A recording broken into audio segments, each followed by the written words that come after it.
Let's take a look at one of the clips from the interview with police and Madeline Soto.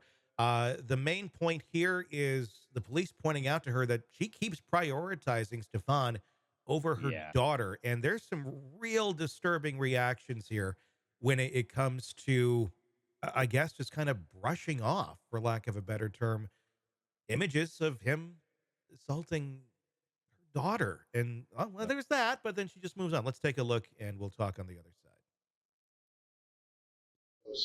Of Stephan. No. The first thought you had was to ask his father if he should get a lawyer? No.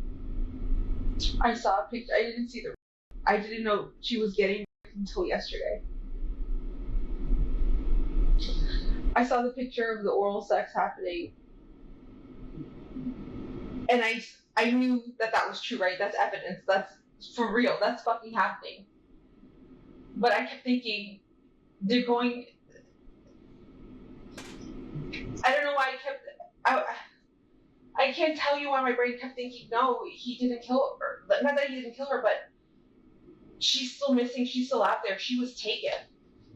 Yes, he's done this to her, and that's not okay. But I swore I felt in my body she was still alive. She was still out there. I told Chris to get him a lawyer because I felt like you guys were chasing the wrong person. But you weren't. You're not. We showed you a picture. The picture you saw, she was giving a blowjob to a grown-ass man, and you told his dad to get him a lawyer. Missing, right? Now you, but then you just thought she was missing. And we were showing you our investigative lead. A blowjob is not consensual. Whether she wants to do it or not, that is not consensual. And you prioritized him again.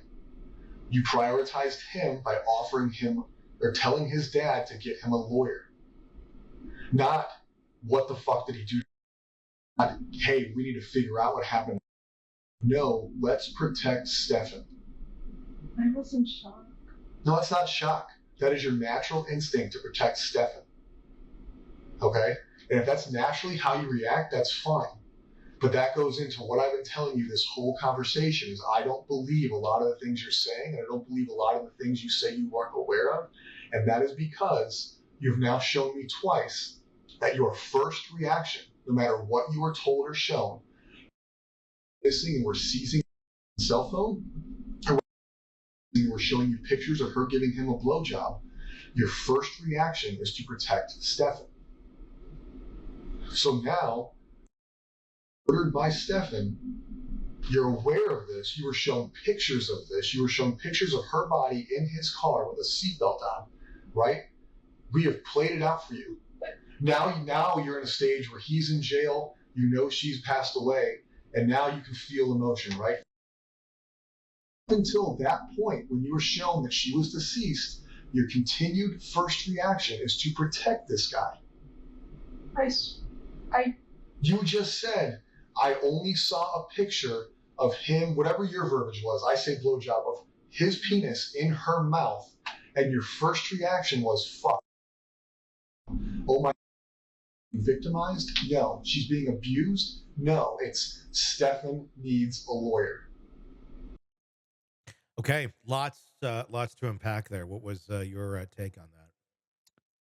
I think we're seeing a lot here. I think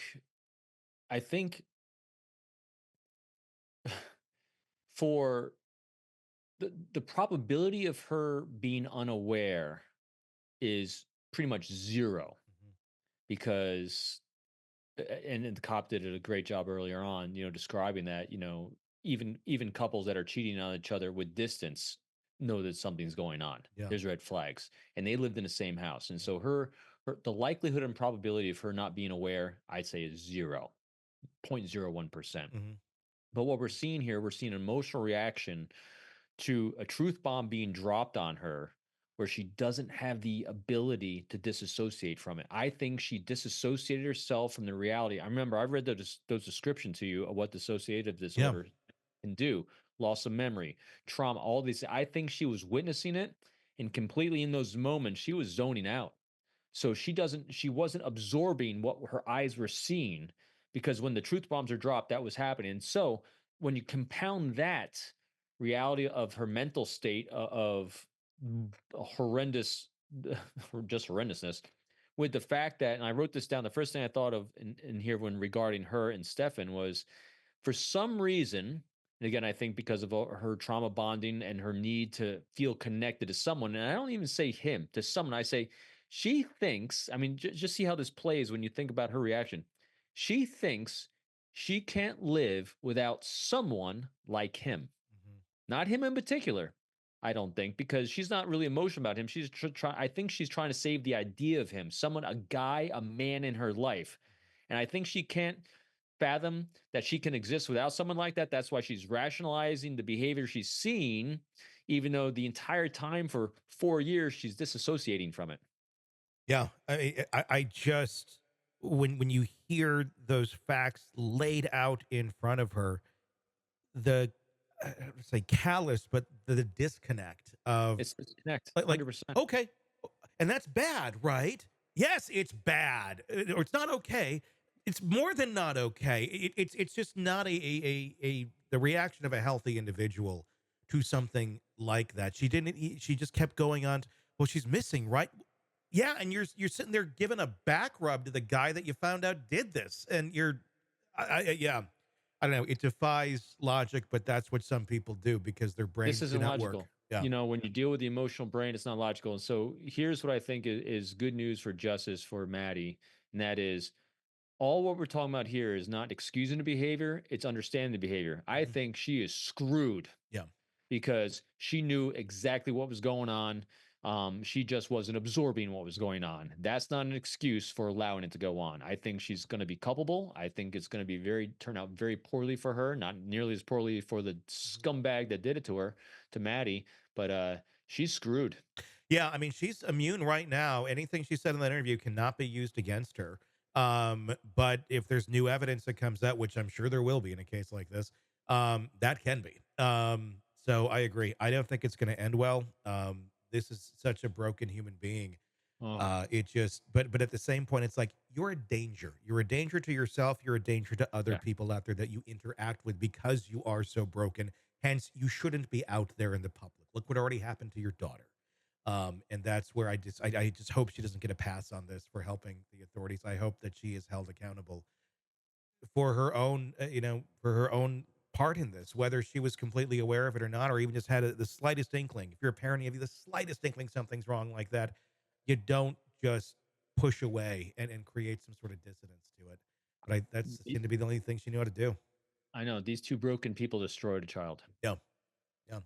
And I can only imagine their path of destruction, beyond maybe not murder or anything, but the other people in their lives that they've been around, just utter destruction, for their own Totally. We good. see it time and time again. You know, people like this don't stand out as abnormalities amongst really healthy people. Yeah. They are normal around their circle of influence in their lives. Yeah. And so there's a lot of unhealthy around them. I guarantee it. Yeah.